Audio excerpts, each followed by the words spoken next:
You're listening to Marriage Minute with Pastors Richard and Donna Spears, impacting marriages that leave a lasting legacy. Hey everyone, Pastor Donna here again with you on the Marriage Minute podcast, coming to you every Tuesday. Exclusive content coming to you every Tuesday, I should say. We are deep into our expectations. I think we're on part 4 of our expectations series. We had to break it up into, I think, 6 series or 6 episodes.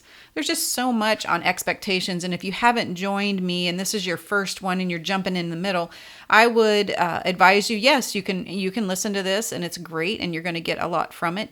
But go back to the beginning a few weeks ago where I started talking about expectations and sharing the material that Pastor Richard and I went through, gleaned from, adopted, whatever you want to say, made our marriage much, much better in the area of expectations because we were able to understand it. It's the material on emotionally healthy relationships from Pete and Jerry Scazzaro.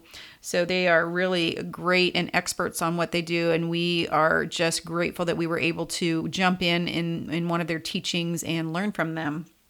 So last week we talked about unspoken expectations, that rule book, that has all of those rules for life and all of those rules for the game.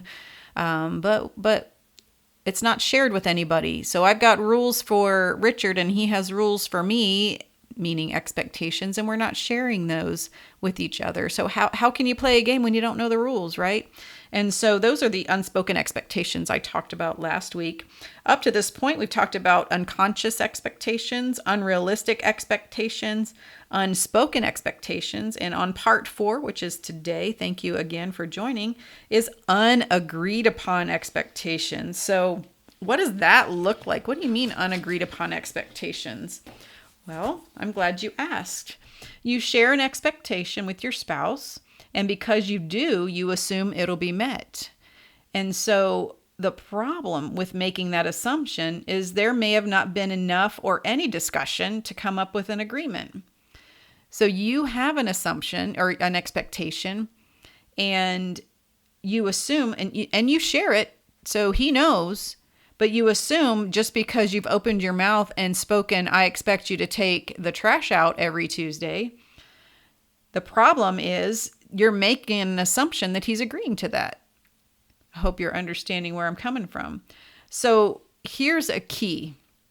Here is the key. An expectation, no matter what it is, unrealistic, realistic, unspoken, whatever, it's only valid when it's mutually agreed upon. So if you have an expectation and you share that with your spouse, but you don't have a conversation about it and he says, yes, I agree with that. I get that. I will take the trash out every Tuesday. Then that's just a hope. You're just hoping that he's going to take the trash out every Tuesday and you won't have to nag him about that. So an expectation is only valid when it's mutually agreed upon. So an example from our life, for me, it was the frequency of intimacy in our marriage. And so you all have traveled with us for quite some time to know that there has been some trauma in Richard's past that have led to just say some sexual perversion and things like that.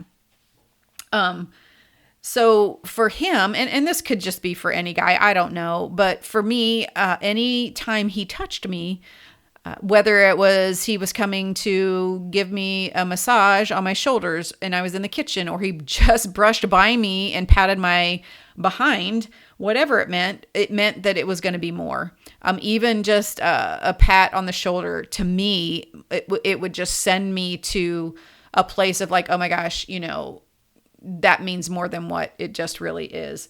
And so we really never talked about or even agreed upon the frequency of intimacy, when we were going to have sex, when we weren't going to have sex, what days, worked for him. We weren't taking into consideration schedules and kids and everything like that. And so the frequency of intimacy in our relationship, in our marriage, was an unagreed upon expectation. And for me, it was an unrealistic one. For him, it was probably unspoken and unconscious. And so you have all of this playing in together. That really what just sums up is we didn't have a discussion about it, and we didn't mutually agree upon anything. And you might say, well, that sounds unromantic. Well, I mean, so doesn't being frustrated of feeling like you have to be ready sexually every time your husband touches you, and he may not even mean that. So, that's even more unromantic. So, it's really mature and healthy to have those conversations, and it brings calmness and peace and understanding. So there's not this, underlying or tone of suspicion or manipulation and like that. So I know you guys kind of understand what I'm talking about. For Richard, it was a visiting family. I shared that it was going to happen, and there was a basic agreement to go. He would share that, we're going to visit family, and there was an agreement to go. He knew that it was going to be on a Thursday because that's what worked best for his schedule. But we never talked about it. And so Thursday would roll around and I'm unaware, because it was an unagreed upon and it was an unmet expectation on his part, and it was unagreed upon on my part. He shared it, but we didn't talk about it. Communication is key, guys, if you haven't caught that. And so that, again, it brings about frustration, and we both feel unheard and unloved, and conflict arises from that because he's tooling around getting ready to head out the door, and I'm wondering what in the world he's doing, putting his shoes on, or why, because kids aren't getting ready because I do that. And so there's another expectation. So anyway, it just causes confusion in your family and just strife. It really does. So just because our expectations are conscious, I'm aware that we talked about it. And just because our expectations are realistic, there's evidence that says that, yes, we can go visit your mom or dad today. And just because we have spoken our expectation, he did share it with me, doesn't mean it's valid. Remember, an expectation is only valid when it's mutually agreed upon. So just because you ask your spouse for a massage, you have let your expectation be known. It doesn't mean that they've agreed upon it. So when our expectation, which is a strong belief that something will happen, that's an expectation, is not met, that's when we move into conflict and we begin to deal with all of the emotions like frustration, anger, hurt, disappointment, which then leads to bitterness, resentment, unforgiveness. You see where it goes? It's a slippery slope, and it happens fast. Why? Because unmet expectations can communicate that you're not loved. When we feel like we're not loved, it's a slippery slope to unforgiveness, to pointing the finger. Men, when you are feeling disrespected, it's a slippery slope and a quick one to pointing finger, and conflict arises. So in order for an expectation to be valid, it first must be agreed upon, right? That's what we said. You have to agree upon an expectation. The other person must not only be aware, but also agree upon them. So let me repeat that. In order for an expectation to be valid, it must first be agreed upon, which means you have to talk about it. You have to communicate about what your expectation is, even if it's the littlest thing. Please communicate that, because your spouse is going to appreciate that. But just because you've talked about it doesn't mean that it's agreed upon and that it's an expectation that's going to be met, because you have to talk about it and your spouse has to agree upon it, or you come to some other kind of in-between agreement on what that expectation is and if it's going to be met or not, if you're going to agree to it or not. Otherwise, you are simply hoping your spouse is going to do this. He's hoping that you're going to do that because you've not agreed upon whatever and he's not agreed upon whatever. So you might have the question, what do I do if my spouse doesn't agree? Well, I'm going to have you join me on my next two episodes of the podcast. And that's what I'm going to talk about. So when it comes to doing or not doing an expectation, a simple yes or no is sufficient.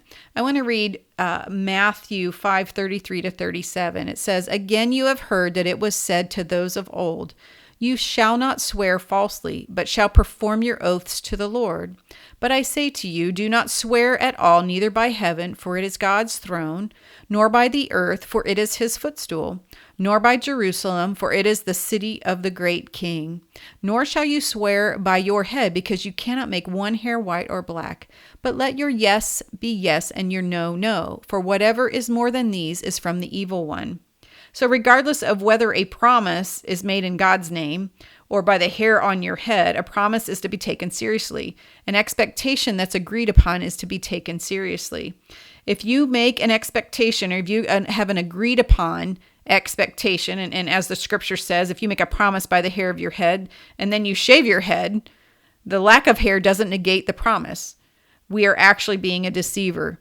So if you have agreed upon an expectation, I implore you, I encourage you, follow through. Husbands, this is huge. Follow through on your agreed upon expectations with your wife. Wives, follow through. If you have an agreed upon expectation that tonight is the night that you guys are together intimately, don't back out. Don't back out. That speaks volumes. You have agreed upon it. It is something that was set in stone. I get that there are things that might come up, but don't make excuses. Follow through. Both husbands and wives, follow through. So again, as I wrap up this broadcast today, I want to remind you about unmet expectations and what can happen and what they bring about. They bring about frustration. They bring about failure. You always miss the target. So they bring about frustration. They always miss the target. It sets your spouse up for failure. It sets you up for failure, and it's completely unfair. So thank you for listening. I hope you know how important by now expectations are in our lives, not just with our spouses, but with our children, with our coworkers, with our peers, with our church family. It's very important that you understand expectations and that we all have them, as the episodes are titled, but we need to understand why we do what we do. So next week, again, I'm going to share about how you can be successful with expectations and what to do when expectations are not agreed upon. So thank you for joining me. If you have any questions, comments, suggestions on what you've heard today, or any time that you've listened to our podcast or our live material, you can email us at marriageminute@revivalnow.com. You can check us out on live on revivalnow.com or on our app, and you can check us out on Facebook and YouTube as well. And you can get new exclusive content every Tuesday on our podcast. You can download your favorite podcast platform and listen to us there. Thanks so much again for listening. I will catch you guys next week. Love you. Bye-bye.